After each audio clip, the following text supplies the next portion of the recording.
नमस्कार, मैं doctor R के सिन्हा एमडी मेडिसिन। आज आपको पैर में होने वाले सूजन के बारे में या शरीर में होने वाले सूजन के बारे में जानकारी बताने के लिए उपस्थित हुआ हूँ। तो दोस्तों, ऐसा है कि हमारे पेशेंट जो भी आते हैं नर्सिंग होम में अपने यहाँ बताने के लिए ओपीडी पे, बहुत सारे लोगों को पता ही नहीं होता है कि इडिमा देखना कहाँ है, मतलब सूजन कैसे देखना है, कहाँ पर देखना है। तो देखने का तो ऐसा है कि जो घुटन के नीचे की जो हड्डी होती है ना, जिसको टिबिया बोलते हैं, साइन टिबिया, वहाँ पर अपने को दबाना होता है, दबा करके फील करना होता है। देखने से ज़्यादा फील करना इम्पोर्टेंट है।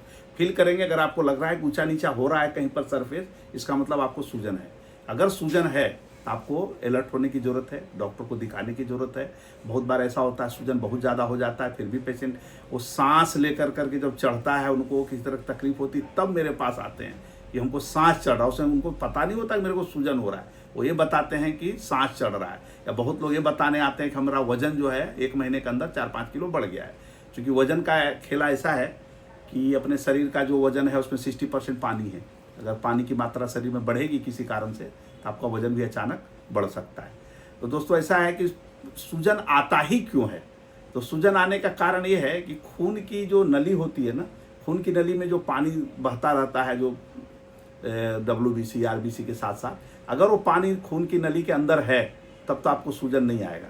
वो अगर पानी किसी कारण से बाहर आ जाए, खून की नली में से बाहर आ जाए, इंटरस्टिशियल सेल्स में, मसल सेल्स में, तब आपको सूजन आएगा। तो इसके होने के मुख्य 2 कारण देखे गए हैं। एक कारण में है कि खून की नली के अंदर एक तत्व पाया जाता है, उसको बोलते हैं अल्बुमिन। तो अल्बुमिन की अगर कमी हो जाए किसी कारण से, तब आपको हो सकता है। तो अल्बुमिन बनता कहाँ है? तो अल्बुमिन का सबसे बड़ा सोर्स है प्रोटीन। प्रोटीन का एक वेरिएंट है। तो अगर खास करके बच्चों में देखा गया कि अगर आप बच्चों को कम प्रोटीन मात्रा में खाना खिलाते हैं तो उसकी एक बीमारी होती है क्वाशियोरकर। तो अगर प्रोटीन कम हो गया, हाइपोनाट्रेमिया हो गया, प्रोटीनीमिया हो गया, तो पूरा शरीर उसका सूज जाता है, पूरे शरीर में सूजन रहती है। बच्चों में खास करके ज़्यादा पाया गया है। और बड़ों में भी कभी कभी अगर बहुत ज़्यादा प्रोटीन की डेफिशिएंसी, आप प्रोटीन बहुत ज़्यादा कम मात्रा में ले रहे हैं, तो भी आपको इंसार का यानी पूरे शरीर में सूजन हो सकता है। तो पहला है कि न्यूट्रिशनल, अगर आपने प्रोटीन कम खाया, क्योंकि प्रोटीन ही रॉ मटेरियल है जो अल्बुमिन बनाता है। अब सवाल है कि अल्बुमिन बनाता कौन है? तो अल्बुमिन बनता है अपने लीवर में। लीवर अगर अल्बुमिन बनाएगा तभी ब्लड में अल्बुमिन जाएगा। और अल्बुमिन जो तत्व है ना, उसकी खासियत ये है कि अपने से 2.5 गुना ज़्यादा पानी लेके चलता है। अल्बुमिन अपने नली में बह रहा है, खून की नली में, और उसमें एक अल्बुमिन अपने से 2.5 गुना पानी इधर उधर से नली मसल्स के सेल में से खींच करके रखता है, ताकि पानी बाहर न जाए। खून की नली से पानी बाहर नहीं जाएगा तो आपको कोई दिक्कत नहीं होगा। तो सबसे पहला है कि अगर मान लीजिए आपका लीवर ही खराब हो गया, किसी कारण से आपको सिरोसिस ऑफ लीवर हो गया, तो अल्कोहल के कारण हो, दवा के कारण हो, हेपेटाइटिस बी के कारण हो, सी के कारण हो, या कभी कभी लीवर का कैंसर हो गया आपको, इस तरह का अगर कोई भी है, और उनको बहुत बार लीवर में portal hypertension, non cirrhotic portal fibrosis, इस तरह का कोई भी चीज़ हो रहा है, इसका मतलब कि लीवर खराब है। लीवर जो है, आप प्रोटीन ले तो रहे हैं, लेकिन वो लीवर अल्बुमिन में बना नहीं पा रहा है। अगर अल्बुमिन नहीं बनेगा तब आपको अल्बुमिन की कमी हो जाएगी, हाइपोअल्बुमिनिया कहते हैं उसको। और वो हम लोग सिंपल टेस्ट होता है, सीरम प्रोटीन कराते हैं, टोटल अल्बुमिन ग्लोबुलिन, अल्बुमिन देखते हैं कम रहता है, तो अल्बुमिन जैसे हमने प्रोटीन का डाइट बढ़ाया तो, और लीवर को चेक किया लीवर बराबर है कि नहीं। अगर मान लीजिए लीवर खराब है तब तो प्रोटीन डाइट बढ़ाने से भी कुछ नहीं होगा, लीवर को ही ठीक करना पड़ेगा, उसके कारण को ढूंढना पड़ेगा। लीवर में अल्कोहल कारण है, हेपेटाइटिस बी है, सी है, ऑटोमिन हेपेटाइटिस है, ऐसे हेपेटिक कैंसर है, इससे बहुत सारे रीजन होते हैं जो डॉक्टर को पता होता है। बस खाली इतना जानना है, अगर आपको पैर में सूजन आ रहा है, इसका मतलब हो सकता है कि आपका लीवर भी इन्वॉल्व हो। आपको नहीं लग रहा है, लेकिन वो लग रहा है, हो सकता है वो हो, तो इसको भी जांचने की जरूरत होती है। दूसरा है कि अल्बुमिन बंद, आप प्रोटीन बराबर ले रहे हैं, लीवर अल्बुमिन बना भी रहा है, लेकिन वो अल्बुमिन टिक नहीं रहा है। टिक नहीं रहा मतलब कि निकल जा रहा है। तो निकलने का मोस्ट कॉमन कारण जो होता है वो किडनी होता है। किडनी को चाहिए कि अल्बुमिन को रिजर्व कर करके ब्लड के अंदर जब पानी छाने तो पानी को छाने, अल्बुमिन को ना छाने। कभी कभी क्या होता है, प्रोटीन ऐसा, किडनी की झिल्लियाँ ऐसी खराब हो जाती है कि अल्बुमिन निकलना शुरू हो जाता है। तो अल्बुमिन निकलता है, उसको प्रोटीनूरिया बोलते हैं, यानी प्रोटीन का यूरिन में से जाना। और माइक्रोअल्बुमिनुरिया टेस्ट भी कराते हैं। डायबिटीज जो बहुत कॉमन है, डायबिटिक नेफ्रोपैथी जब होता है तो उसमें अल्बुमिन ही बाहर आता है। दूसरा, बच्चों में कॉमन है नेफ्रोटिक सिंड्रोम, बड़ों में होता है नेफ्राइटिक सिंड्रोम। इसमें झिल्लियाँ इस तरह से खराब हो जाती है कि एल्बुमिन एक मोटा कण है, उसको आइडियली निकलना नहीं चाहिए झिल्ली में से, लेकिन निकल जाता है, यानी आपकी झिल्लियाँ, किडनी की झिल्लियाँ खराब हो रही है, किडनी खराब हो रहा है। अगर किसी कारण से किडनी खराब हो रहा है, उसमें बहुत सारे कारण होते हैं किडनी खराब होने के, अगर उसमें से कुछ भी अगर आपका किडनी डैमेज हो रहा है तो आपको हो सकता है कि आपको पैर में सूजन हो। तो इसकी भी एक जांच बहुत ज़रूरी होती है, जैसा मैंने बताया लीवर, जैसा बताया मैंने किडनी। ये हुआ एल्बुमिन की। दूसरा जो कारण होता है कि अगर पानी ज़रूरत से ज़्यादा बाहर निकलने लगे, इतना कम समय में इतना पानी नली के अंदर आ जाए कि हाइड्रोस्टैटिक प्रेशर यानी पानी का प्रेशर बढ़ जाए, तो पानी बाहर आने लगता है, तो उस कंडीशन में होता है कार्डियक फेल्योर।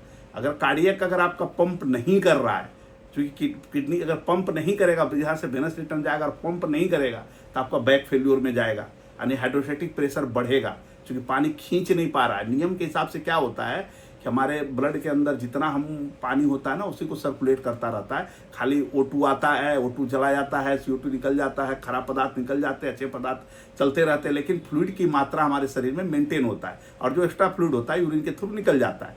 लेकिन अगर कार्डियक पंप नहीं करेगा तो यूरिन भी आपका कम बनेगा, और कार्डियक अगर खराब हो गया तो कार्डियक में देखना होता है कि अगर आपको कार्डियक में क्या खराब हुआ। हो सकता है उसका मसल्स खराब हो जाए, मसल वाल, जिसको डायलेटेड कार्डियोपैथी बोलते हैं। हो सकता है आपका करंट गड़बड़ हो, एरिथमिया हो जाता है। हो सकता है उसको फ्लो को, हार्ट में जो ब्लड चलती है ना, वो राइट साइड से लेफ्ट साइड, उसके बीच बीच में भाल्व होते हैं, वो भाल्व उसको रेगुलेट करते हैं फ्लो को, ताकि राइट साइड से बल्ब निकले, लंग में जाए, लंग में से लेफ्ट में आए, लेफ्ट से वेंट्रिकल होकर के पूरे शरीर में चलता रहे। यानी उस भाल्व को, अगर वो भाल्व किसी कारण से खराब हो गया, या तो लीक हो गया, या स्टोनोज हो गया, यानी सांकड़ा हो गया है, या पतला हो गया भाल्व की छिद्र जो है, तो ये चीज़ वल्वुलर हार्ट डिजीज बोलते हैं। आपके लिए बस इतना ही है, वल्वुलर हार्ट डिजीज हो सकता है। दूसरा है पंप फेल्योर, या तो राइट साइड का हार्ट पंप करना बंद कर दे, या लेफ्ट साइड का हार्ट पंप बंद करना कर दे, तो भी स्थिति में जैसे लेफ्ट वेंट्रिकुलर फेल्योर बोलते हैं, राइट साइड हार्ट फेल्योर बोलते हैं। इन दोनों कंडीशनों में भी देखा गया है कि पानी आपका रिटर्न बैक आता है, और थोड़े समय में जहाँ पानी नहीं उतना होना चाहिए पानी बढ़ जाता है। तो पानी बढ़ने के कारण पैर के नीचे भाग में ग्रेविटी कारण बैठता है, और वहाँ से वो हाइड्रोस्टैटिक प्रेशर के कारण जो खून की नली के अंदर जो पानी है वो बाहर निकलने लगता है। तो ये कार्डियक भी कारण हो सकते हैं। तो अभी मैंने देखा, अभी अपने लीवर को भी हो सकता है, पहले तो न्यूट्रिशन का है, दूसरा है लीवर का आपने देखा, दूसरा किडनी का देखा, और अभी हार्ट का देखा। तीसरा कारण ऐसा हो सकता है कि आपकी जो नली खून के अंदर बह रही है, इसके साथ साथ दो नलियां और होती है। एक शुद्ध रक्त की नली होती है, जिसको आर्टरी बोलते हैं, एक अशुद्ध रक्त की होती है, उसको वेन बोलते हैं, और एक लिम्फेटिक चैनल होता है, जो इन दोनों के कचड़े को, जब सेल के अंदर जब प्रोसेसिंग होता है, उसमें जो कचड़े निकलते हैं उसको लिम्फेटिक चैनल बोलते हैं। अगर ये चैनल आपस में ब्लॉक हो जाए, यानी पेरिफेरल वैस्कुलर डिजीज, जो खून के अंदर थक्का जमने की क्षमता बढ़ जाए, तो जैसे प्रोटीन सी है, प्रोटीन एस है, एंटीथ्रोम्बिन थर्ड है, फास्फोलिपिड है, ऐसे बहुत सारे हैं जो नेचुरल कोगुलेंट हैं, एंटी कोगुलेंट है, जो आपके ब्लड को जमने नहीं देते। लेकिन अगर किसी कारण से ये मान लीजिए कि कम हो गए, तो खून के थक्के जमना शुरू हो जाते हैं, और कहीं भी पतली नली में जाके फंस जाते हैं, और कभी कभी फंसते फंसते बनते बनते बड़ी नलियों को भी ब्लॉक कर देते हैं। तो ऐसे कंडीशन में भी देखा गया कि आपको इडिमा हो जाएगा, क्योंकि नली का जो फ्लो है वो जाएगा नहीं, तो प्रेशर पानी का बढ़ेगा, तो आपको हाइड्रोस्टैटिक प्रेशर बढ़ने के कारण वो लीक करेगा, यानी वेन भी डैमेज हो सकता है। दूसरा है लिम्फेटिक डैमेज भी हो सकता है। लिम्फेटिक डैमेज में जा करके बिहार, यूपी के इलाकों में, बंगाल के इलाकों में देखा गया है, जो नदी के किनारे जो लोग बस्ती रहती है, नर्मदा में भी है इस तरह का चीज़ें। तो फाइलेरियोसिस होता है वो बीमारी, वो साफ पानी में ही होता है, दिन में काटता है उसका मच्छर। तो लिम्फेटिक फाइलेरियोसिस इज वेरी कॉमन, उस कारण से भी आपको पैर में सूजन आ सकता है। दूसरा है कि अगर मान लीजिए जैसे ब्रेस्ट का कैंसर हुआ किसी को, ब्रेस्ट का, और ब्रेस्ट कैंसर में भी हम लोग क्या करते हैं, बहुत कमांडो ऑपरेशन में पूरा जो है लिम्फेटिक चैनल निकाल देते हैं। तो लिम्फेटिक चैनल जिस साइड का ब्रेस्ट निकलता है उस साइड का हाथ देखिएगा सूजन रहेगा। लोग आते हैं हमारे पास, सूजन आ गया, क्या करें? हम कभी इसका लिम्फेटिक चैनल वाला कुछ नहीं कर सकते, क्रेप बैंडेज बांधिए, और दूसरी सब दवा, एक्सरसाइज, ये सब हम लोग बताते हैं। तो ये भी एक कारण है यूनिलैटरल एडिमा का, मान लीजिए कि छाती में कैंसर। दूसरा है कि कैंसर के केसों में कभी कभी हम लोग क्या कर देते हैं कि रेडियोथेरापी दे देते हैं। तो रेडियोथेरापी देने के कारण उसको बोलते हैं वैस्कुलर लीक। आपका सब कुछ सही है, प्रोटीन भी आप ले रहे हैं, एल्बुमिन भी बन रहा है, आपका एल्बुमिन भी किडनी से नहीं निकल रहा है, हृदय भी बराबर पंप कर रहा है, कहीं भी आपको क्लॉट व्लॉट कुछ भी नहीं है। लेकिन कभी कभी ब्लड में अगर इन्फेक्शन लग गया, या कहीं कहीं शरीर में किसी जगह सूजन आ गई ज़्यादा, सेप्सिस इसको बोलते हैं, उस कंडीशन में क्या होता है कि ब्लड वेसल्स की जो वाल होते हैं ना, वो लीकी हो जाते हैं, थोड़े थोड़े पतले हो जाते हैं, तो उससे पानी निकलना शुरू हो जाता है। प्रेशर नॉर्मल है, एल्बुमिन भी नॉर्मल है, लेकिन चूंकि जिस वेसल्स में खून बह रहा है वो अपना जैसे ऐसे बंद है, अब ऐसे लीक हो गया, अब यहाँ से निकलना शुरू हो जाएगा, जिसको लीकी चैनल बोलते हैं या कैपिलरी लीकेज बोलते हैं।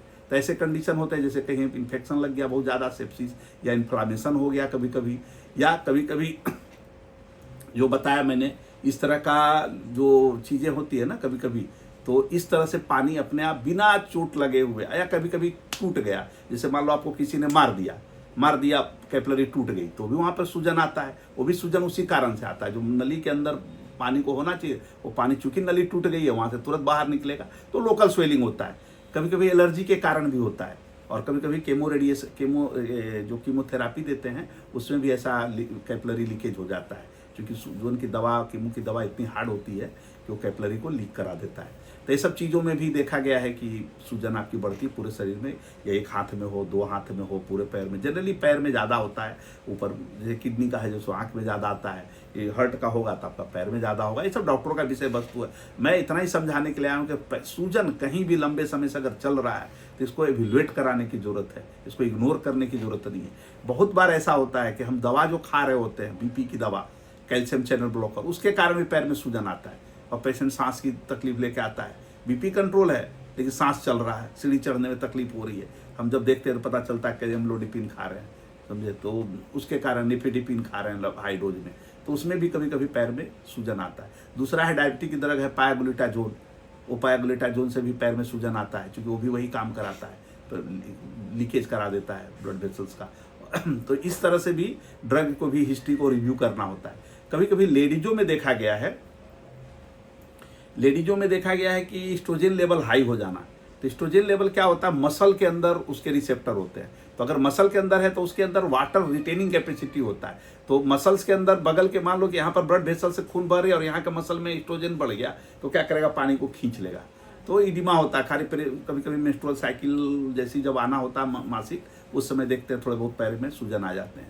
तो ये सब इजीली मैनेजेबल हैं और अपन समझना होता है। और कभी कभी देखा गया थायराइड के केसों में भी पेशेंट में पल्मोनी जो कैपिलरी लीकेज के कारण वो भी उसमें यही होता है, क्योंकि मेटाबॉलिक इनहांसर है, मेटाबॉलिक स्लो होगा तो कैपिलरी की जो दीवारें वो कमज़ोर हो जाती है, मजबूत नहीं रहती है, तो उससे अपने आप पानी निकलना शुरू हो जाता है।